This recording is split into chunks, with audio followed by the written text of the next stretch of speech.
In this video, I'm going to show you how to change profile picture in Google Classroom.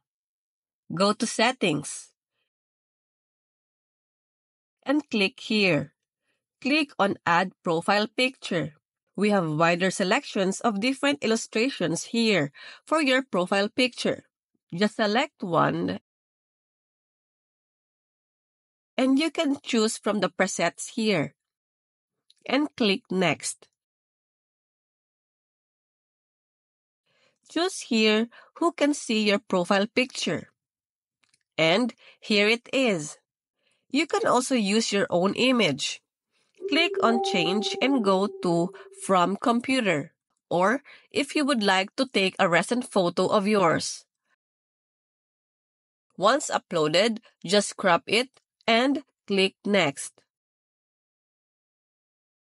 And that's it.